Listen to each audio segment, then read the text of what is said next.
Magandang araw po sa inyong lahat. Ako po si Sir JR ng Usap Usap University. Mga ka-U3 sa atin pong episode po ngayon pong araw ng Lunes. Actually, kapapasok lang po ng balitang ito. Ilang oras lang po nakakaraan at na-release nga po sa publiko, sa public yung statement nga po na nagmumula po sa Malacanang na sinasabi nga po na nalagdaan, pirmado na po ng ating Pangulong Duterte ang atin pong tinatawag na Bawal Bastos law. So this is a very interesting legislation, and then of course it was now signed into law by President Duterte, and ang main sponsor nito actually ay ang kanyang, I would say, quote-unquote kaaway sa Senado, ang member po ng opposition na si Risa Hontiveros, mga ka-U3. And let's check more about this law here sa article po ng GMA News Online. Ito po ay na-publish nga po alas 7 po ng gabi, ngayon lang po. At ang title nga dito, Duterte signs Bawal Bastos Act penalizing catcalling, other forms of harassment. So ito nga pong napirmahan ng ating Pangulong Duterte. Bawal na po ang wolf whistle, catcalling, at iba pang forms ng harassment sa public places nang dahil sa gender ng isang tao or sexual orientation. So it means hindi lamang sa mga babae, pati na rin po sa mga members ng third sex, mga LGBT. Sinasabi dito sa document po ni Executive Secretary Salvador Medialdea na na-transmit nga po yung copy na ito. Ito ang RA 11313 or the Safe Spaces Act. So, ito yung batas na de-define ng gender-based sexual harassment sa streets, public places, kahit online, workplaces and education or training institutions on April 19th pa actually. But it was received by the Presidential Legislative Liaison Office on Monday. So ang measure na ito was principally authored and sponsored sa Senado ni Senator Risa Hontiveros. So noong May pa, sinabi na ni Hontiveros na yung proposal nga niya na measure naglapse na into law, sabi niya, which according to the Constitution happens if the President does not sign a bill within 30 days from receipt. So, ano yung mga punishable na mga acts na sinasabi ng batas na ito? Ano yung mga gawain na hindi pwede na nagawin natin ngayon dito sa tinatawag nga nila na Bawal Bastos law? Sinasabi dito, any unwanted or uninvited sexual actions or remarks against any person in public spaces. These actions include catcalling, wolf whistling, unwanted invitations or misogynistic, transphobic, homophobic, and sexist slurs, sexual comments and suggestions, public masturbation or flashing of private parts, groping, or any advances, whether verbal or physical, that are unwanted and threaten one's sense of personal space and physical safety.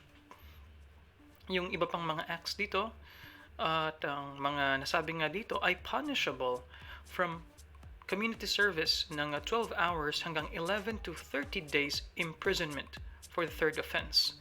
Yung iba namang mga unlawful acts, kagaya daw ng offensive body gestures at someone, exposing private parts for the sexual gratification of the perpetrator, stalking, to name some, may receive graver punishment of imprisonment of up to a month and 1 day and up to 6 months under the law. So, interesting development, interesting penalties as well. So, yung mga gumagawa ng mga body gestures na offensive, okay, or pagpapakita ng mga private parts, bawal. I think I remember there were some viral videos before sa Facebook na nahuli ng mga babae, especially nasa jeep, na pinapakita ang private part ng isang pasaherong lalaki. Nagpapakita siya intentionally or ng mamanyak, bastos, nanghihipo.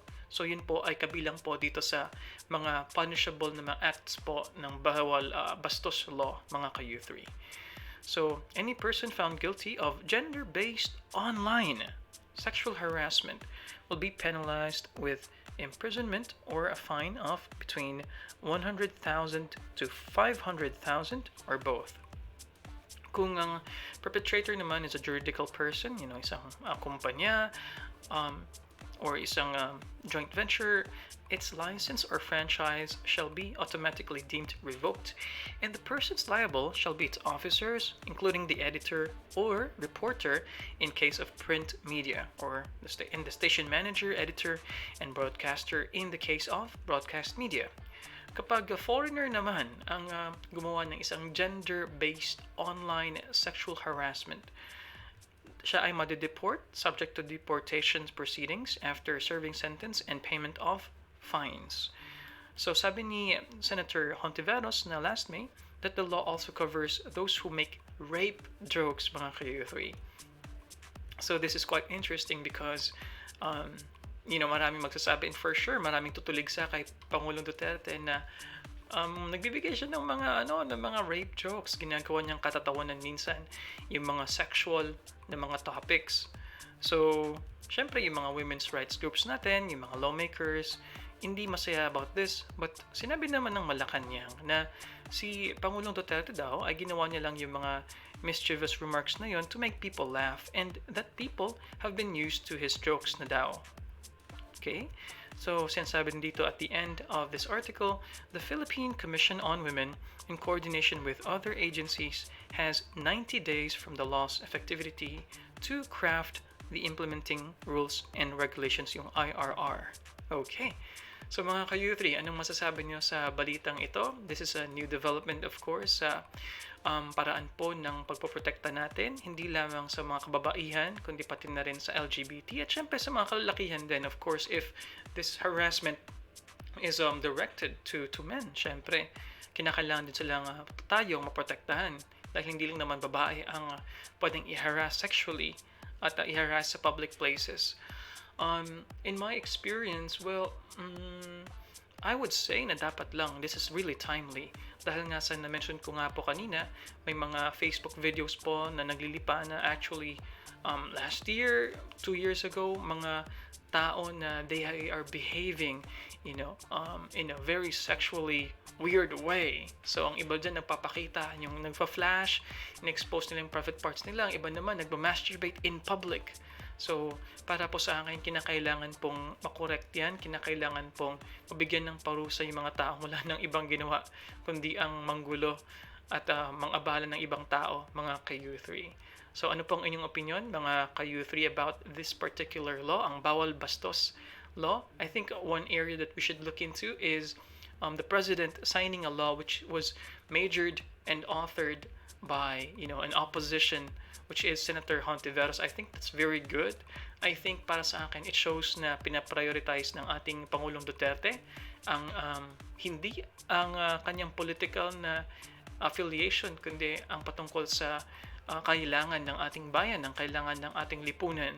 For me, it is a laudable act. Kaya tingnan natin mga ka-U3. Ang hashtag U3 question ngayong araw. So sinasabi po dito, ano po ang masasabi nyo sa bagong batas na Bawal Bastos na pinirmahan ni Pangulong Duterte? So, comment lang po kayo mga ka-U3, ano pong masasabi nyo sa batas na ito? Kayo ba ay sang-ayon? Kayo ba ay agree? Kayo ba ay hindi naman agree sa batas na ito? So, comment lang po kayo. Lahat po ng inyong kuro-kuro, opinion, mga mensahe amin pong binabasa. Especially po, basta wag lang po tayong gumamit ng bad language, ng bad words. Dahil sinasabi nga dito na pwede tayong parusahan online pag sexually we're using defamatory sentences or defamatory posts. In fact, katulad nga ng sinabi natin dito, hindi lamang ito public spaces or public places, but also online. So, yan po ang nakakover po ng batas na ito, ang Bawal Bastos Law. So, comment lang po kayo mga ka-U3. Lahat po ng mensahe, amin pong binabasa. Lahat po ay amin pong ina-appreciate dahil yan po naman ang essence po ng ating YouTube channel, ang Usap Usap University. We're all about discussions ng ideas nyo, mga ka-U3. Kaya, if you have any comments, questions, huwag mag-atubili na mag-comment. And this is Sir JR. As always, I'll see you on our next video. Paalam po. Mga ka-U3, maraming salamat po sa inyong pagsuporta, sa inyong mga comments, sa inyong mga likes, sa inyong mga heart. We always appreciate that. Maraming salamat po sa inyo po mga suporta. At syempre, patungkol naman po sa latest updates po dito sa Usap Usap University, we're still continuing to make good contents for all of you guys. Yun nga lang po, nagkaroon po ng konting latency issues, connection issues po tayo dahil po medyo maulan na po sa Pilipinas. But we actually made sure na ma-upload po yung mga latest po natin na mga video na na-shoot na po natin. Yun nga lang, hindi pa lang na-upload. Kaya hanggang sa muli po, maraming salamat po sa inyong mga comments, inyong mga likes. Hindi lamang dito sa YouTube but also sa Facebook Messenger, mga comments, mga messages nyo rin po. Maraming salamat. And one last thing, at the end of this month, we'll be deciding if we will have a group chat for Usap Usap University community dahil nga po kinakailangan din natin ng core members ng Usap Usap University dahil lumalaki na po tayo, umabot na po tayo, malapit na po 6,000 subscribers po in the span of less than 6 months. Kaya hanggang sa muli po, ako po si Sir JR and see you on our next video. Paalam po. Bye-bye.